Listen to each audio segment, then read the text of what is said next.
En esta videolección veremos fuerza magnética. A modo de motivación, aquí estamos viendo un motor o rodamiento magnético que mantiene un giro con muy poca fricción o un giro que dura mucho tiempo gracias a la exclusiva repulsión de imanes. Y ahora en la figura de la derecha estamos viendo un motor que funciona con corriente continua o constante y que consigue girar debido a repulsión magnética. De modo que cuando este sistema está a punto de alcanzar el equilibrio, lo pierde porque en el extremo inferior izquierdo tiene un sistema llamado conmutador, que invierte la corriente y que lo saca de equilibrio. De modo que el nuevo equilibrio está 180 grados más adelante. Por eso gira en forma perpetua mientras le estemos ingresando corriente. Los objetivos de la clase de hoy son los siguientes. En términos de conceptos, estudiar la fuerza magnética sobre una carga en movimiento y estudiar la fuerza magnética sobre un elemento de corriente, que corresponde a la combinación de una corriente y una longitud. Se mide en amperes por metros.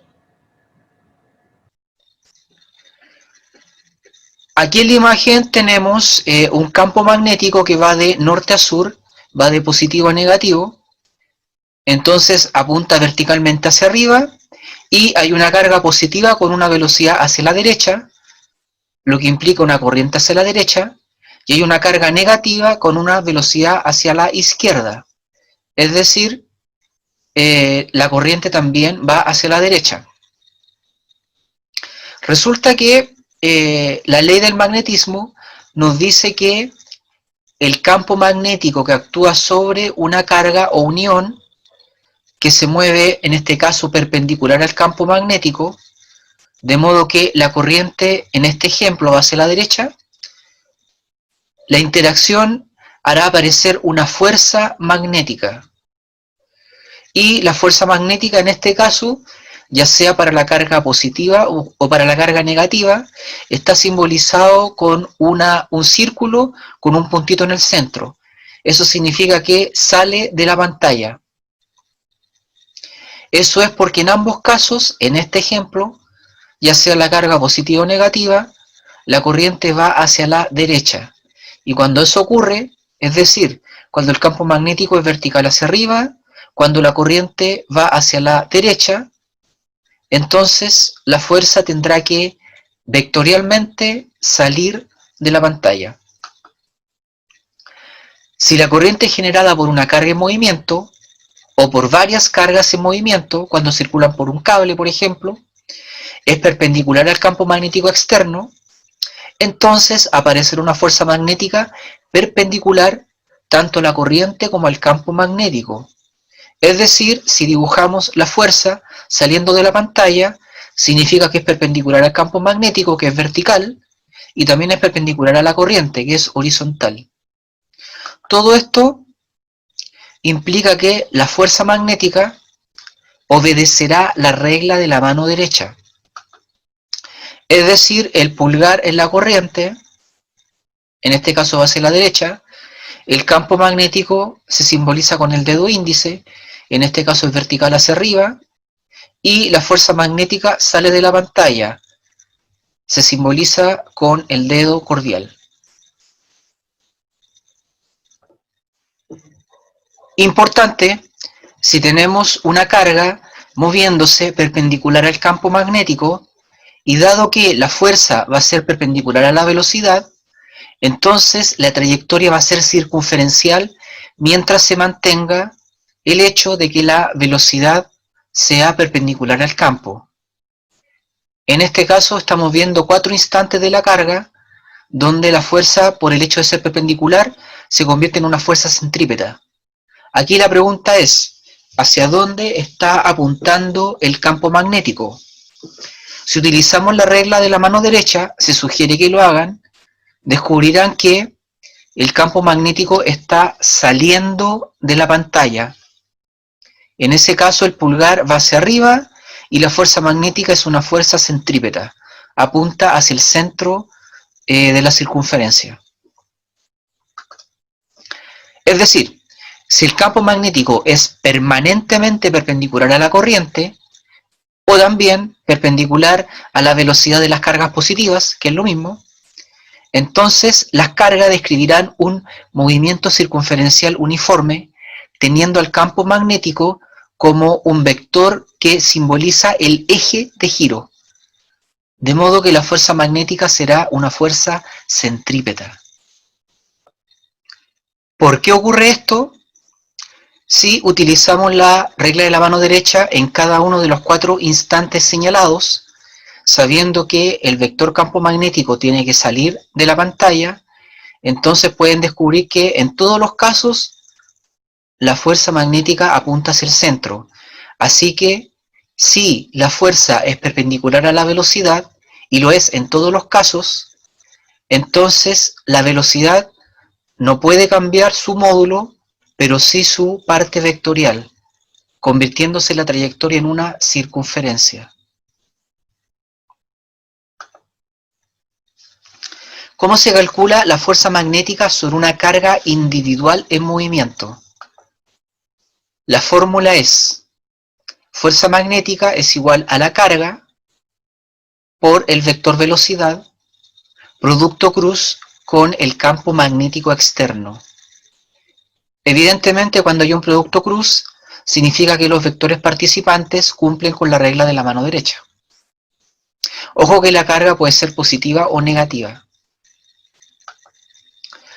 Fuerza magnética sobre un elemento de corriente, es decir, sobre un cable de longitud L que conduce una corriente I. Y es importante saber que el vector L, el vector longitud, corresponde a, como siempre, una parte escalar y una parte vectorial. La parte escalar es la longitud del cable y la parte vectorial es el versor que indica hacia dónde va la corriente. La fórmula es corriente del elemento de corriente por vector L del elemento de corriente, producto cruz con el campo magnético externo. Por ejemplo, imagine que por un axón neuronal circulan iones cloromenos que generan una corriente iónica constante de 2 por 10 a la menos 7 amperes en sentido mascatongo. Si eso ocurre, entonces va a haber un campo magnético, porque ya sabemos que una corriente circulando por un cable, en este caso es un axón, siempre va a generar campo magnético. Sabiendo que hay un campo magnético, calcule la fuerza magnética sobre un ion calcio más 2 ubicado en un punto exterior al axón, siendo ese punto representado por 8 por 10 a la menos 9 J metros. Esa sería la posición del ion calcio más 2. Y además el ion calcio más 2 se desplaza con una velocidad igual a 3,-7,2 milímetros por segundo. Es importante saber que el campo magnético generado por el axón, en el punto donde está el ion calcio más 2, vale 9 en X, menos 3 en Y y 5 en Z micro Tesla. Ese es el campo magnético que siente el ion calcio más 2. Luego, como lo que hacemos es calcular la fuerza sobre un ion, utilizamos la fórmula de la fuerza magnética, que afirma que esta es igual a V cruz B. En este caso, la carga corresponde a la carga del ion calcio más 2, que es igual a 2E.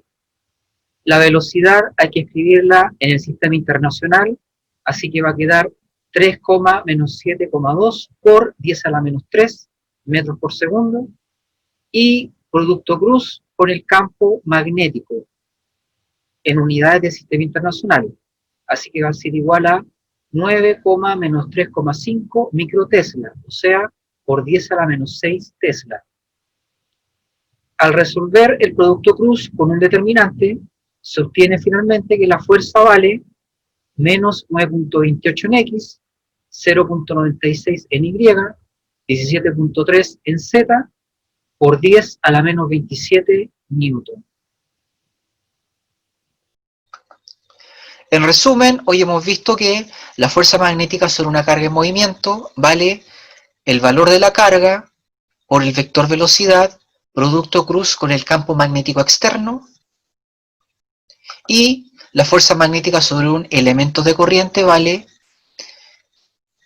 el valor de la corriente que circula por el elemento de corriente por el vector L, el vector longitud del cable, producto cruz con el campo magnético externo. Y no hay que olvidar que en todos los casos, cuando hay un producto cruz, los vectores participantes en el producto cruz cumplen con la regla de la mano derecha. Aquí estamos viendo un motor magnético que se mantiene permanentemente en repulsión, lo que implica que el sistema gira. Obviamente se detiene porque el roce nunca es cero, pero sí es interesante ver que se mantiene en rotación muy rápida durante mucho tiempo. Si quieren aprender más sobre el tema, pueden consultar Física, Conceptos y Aplicaciones de Paul Tippens y Física Universitaria de Jan Friedman, Sears y Szymanski.